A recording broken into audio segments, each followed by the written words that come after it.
just to kind of review what Spirit wanted to bring through, this energy of slow your roll, calm yourself down, don't get too ahead of yourself. In fact, this feeling, that whole man plans, God laughs, this really need to stay present and be in the moment to maintain a level head, to not kind of allow ourselves to fall into the fray or the rush and the fluctuation of emotions. Because once Spirit said, there's going to be a lot of circus and bread being offered to eat from the circus.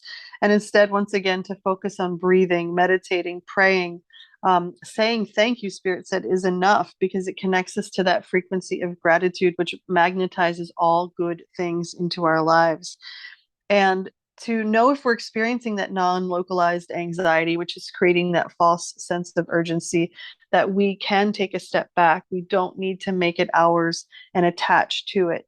That this is a process, that we can't jump the track. We are cars on a cable. We are kind of in this karmic trench, but within the trench, we have the ability to be on that epic inward quest, which of course requires us to retreat from the material world, from the crowd that is our life, from the distractions and addictions, so that we can take the lead. We can be offered the responsibility and the mantle and the accountability of living a life fully aligned in spirit. I did see something come through on the chat there, so I will stop there for a second. Heather would like to know what an example of day-to-day circus spread might be. Yes, I think she said something here. I'm going to pop it up real quick. I just want to make sure. Other than social media. Okay. Yeah, social media, the news, noticing when a narrative pops out of nowhere and is suddenly like taking hold everywhere and seems to be on every channel and every person's lips and every person's mind. That's a really good sign that the circus has taken hold. I notice it when I hear people not really speaking for themselves. I hear they're like kind of regurgitating something that they've heard. I can tell that it's not coming from an authentic place within them.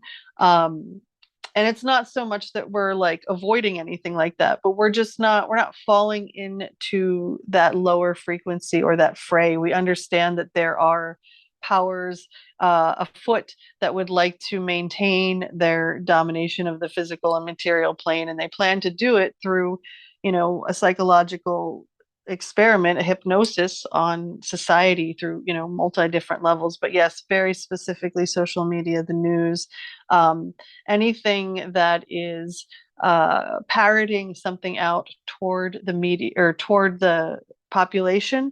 And specifically, Spirit said, once again, really pay attention to things that, or movements that kind of seemingly come out of nowhere and suddenly gain a whole great deal of traction.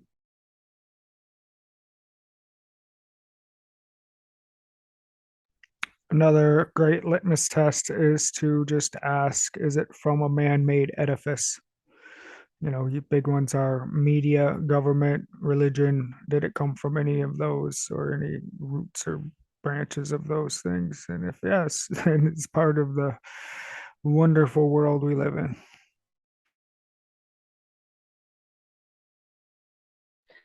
And just to bring up, Spirit's been talking to us a lot about discernment on previous calls, and all of these opportunities from the circus allow us to kind of go into what Spirit was talking about last week, asking that age-old 80s, 90s question of where's the beef? Does this idea have substance? Does this event have a foundation?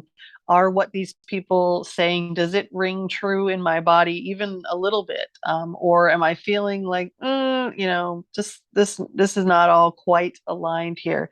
Trust that and begin synthesizing. It doesn't mean, Spirit says, like, not looking at any of the news or not looking at social media. It's really about gleaning the treasures and leaving, the poo-poo piles, because there's plenty of poo-poo piles out there, but there's also a lot of diamonds in the weave that we can collect when we're willing to stay receptive and open to the nuances and the subtle energies that come through what Spirit offers us.